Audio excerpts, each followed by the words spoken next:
the NBA has been dominated by big three combos from Worthy, Kareem, Magic. You got Jordan, Pippen, Rodman. You've had Parker, Ginobili, Duncan. You've had lots of combinations throughout history that have been able to have deep playoff runs and have success in the postseason. However, that design where you have three star players using the team's backbone for the structure is kind of getting away from that the last few years. Now, I think it's kind of clear that players like Wade, Bosh, LeBron did not start the big three dynamic, but they did start that era of big three stars coming together in their primes in this modern era via free agency. Now, the last big three to win the chip was Golden State with Steph, Clay, Dre in 2022.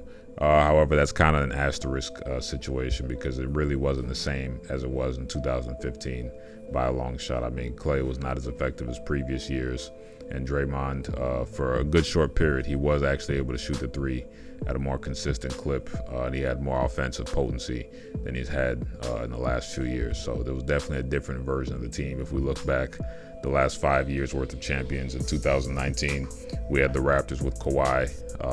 That was definitely not a super team or a big three. 2020, we had LeBron James and Anthony Davis. That was a dynamic duo. 2021, we had Giannis. And you can say Chris Middleton was a pretty good running mate as well. That really wasn't a big three, even though Drew Holiday was on that team. When it was assembled, people didn't look at it as a big three.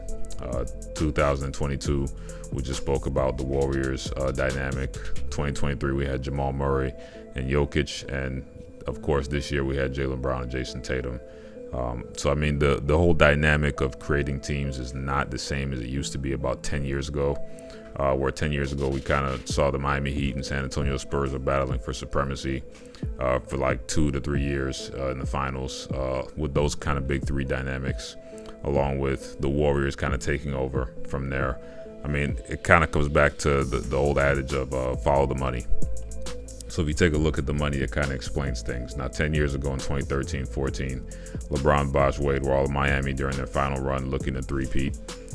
For those that don't know, Dwayne Wade has never been the highest paid player while playing for the Heat, despite playing there for over 10 years and bringing them their first title. However, I don't feel bad for him because that's a decision he decided to make. He took a haircut. This is why, I mean, for players of that talent level to get together, someone has to take the haircut. And for a lot of people, you count the rings, they're very important. Of course, everyone wants to become a champion. But let's be quite frank, a lot of these players, they end up selling their championship memorabilia and paraphernalia because, money, at some point they're going to need it in case they run out. And this is a prime opportunity in their life to earn as much as you can in a short period of time. You have to wax, or you have to, strike while the iron is hot. You got to make hay while the sun is shining. Now, the supermax, also known as the designated veteran player extension, has completely changed the game since being established in 2017.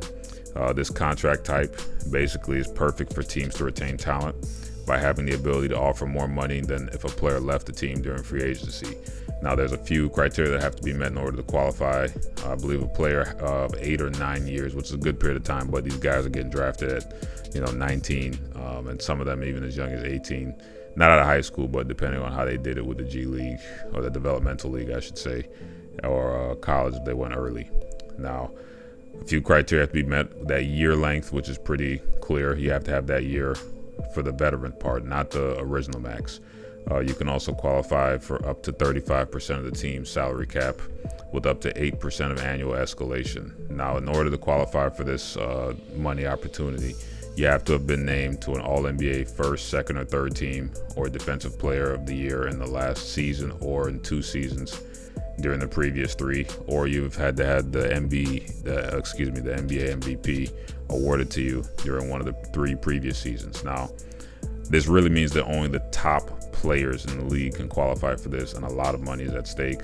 Now, what has to be done to make it financially possible for teams like New Orleans, etc., to compete with the Miamis, the New Yorks, the LAs, because even if a player wants to force your hand, worst case scenario, a fan would probably think, if a player wants to force your hand and they sign the contract and they say, okay, I want to be traded right after signing for the Supermax, the team is going to be able to get some compensation back for that move, for their talents by obtaining picks or players of similar value. It's not going to be the same, but of similar value, so you're not left with nothing.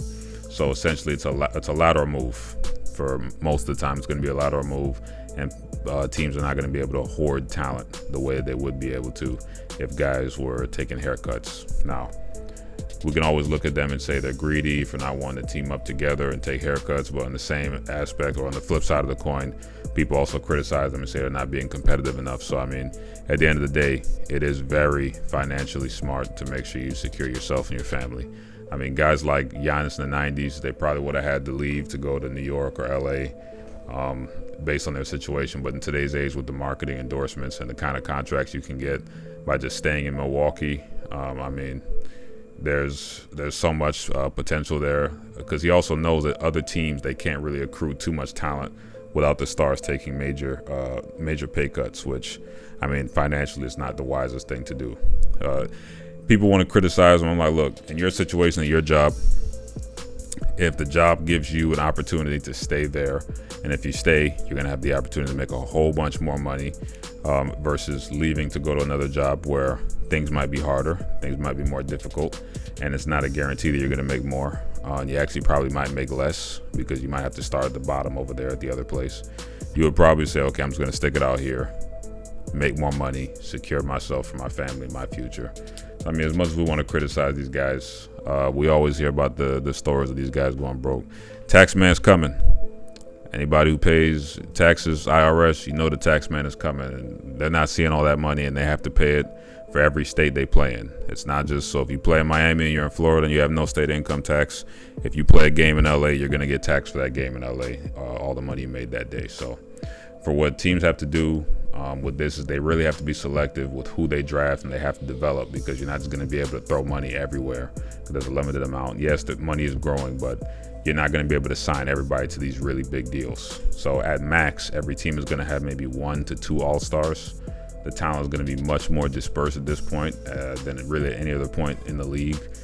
Secondary, just the way the money's moving. I mean, the Timberwolves, it's not just because you have more quote-unquote talent on the team doesn't mean more success. I mean, they have 2 former number 1 picks, and Anthony Edwards and Cat, a defensive player of the year, 6th man of the year, and they didn't get to the finals. The Mavericks, they had a dynamic duo, and they got to the finals. Pacers have Pascal and Halliburton. I mean, one of them was hurt. The Celtics have JB and JT. The Suns had all these big names, and they got handled in the first round. The blueprint to win right now is having a dynamic duo. One of them usually or should be a top 5 player in the league. And the second one, you know, if you can have them as a great second option, all-around player with great role players surrounding them, that's kind of the recipe for success at this time in the league. In 2019, you had Kawhi Leonard as basically was the best player in the world. But if you didn't want to give him best player in the world, you definitely had to give him at least best two-way player in the world, that title. He had a great set of role players in Siakam, who was a pretty good second running mate.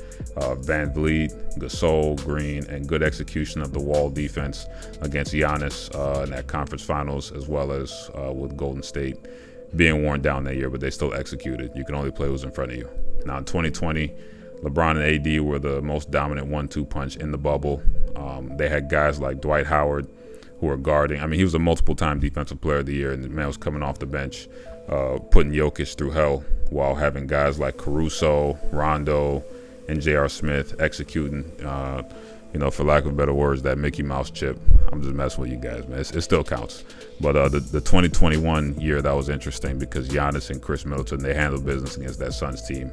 Monty Williams and CP3, that injection into Phoenix, I mean, that was great. They brought them back to their glory days, and they actually made the finals, but they just couldn't close the show against Giannis and Chris and the rest of that Bucks team with the guys like Drew Holiday, Swiss Army Knife, and Brook Lopez. Now, 2022, Curry was cooking that year. Something was going on in the water for Curry, the powers that be or whatever was going on. His parents, I mean, they had a pretty messy, ending of a 30-year plus marriage. So I know that man was going through it. And that man, what he was doing in the playoffs, he was dominant. He was dominant in the playoffs. There's no other ways to put it. Wiggins was doing really good that year. He put Jason Tatum. He had that boy strapped in the seatbelt the whole finals. Curry was definitely he separated himself from the pack when it comes to that big three of him, Clay, Dre. Clay and Dre, they still contributed, but it wasn't nearly the same as 2015, 17, 18, and those other years. Now in 2023, Jokic and Murray, I mean, they really worked some of the best two-man game in the playoffs that year. That pick and roll, it was deadly. Either one of them could run it, which is probably the scary thing with them playing the whole playoffs. Now, when they ran into the Heat, I have to give them credit. They defied all odds that year. 8th seed, they had no business being in the finals that year. And Jimmy and those guys, Bam, they did well, but it just, day late, dollar short. They weren't able to come up against those Nuggets.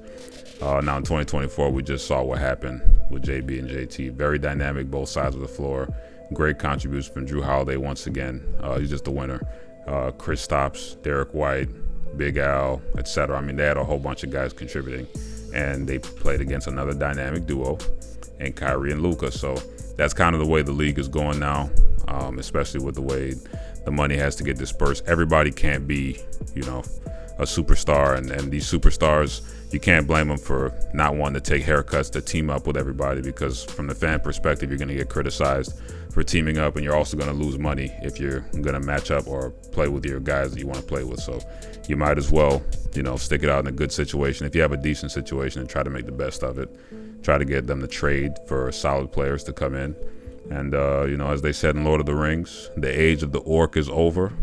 The age of the Uruk-hai is here. So, I mean, the NBA is back in the time of evenly matched teams. In 2017, I mean, we already knew it was Cavs Warriors every year. That was it. In today's NBA, we have not had a repeat champ since the 2017 and 2018 Warriors, those two teams. So these boys are getting their money. I'm not mad at them. Get your money. And it's working out for the viewers at large, because there's no way you can say, hey, we already know who's going to be in the finals. Last 5 years, no repeat champs. There's almost no way to hoard unconquerable talent at this point. So as usual, don't be mad at me, be mad at yourself.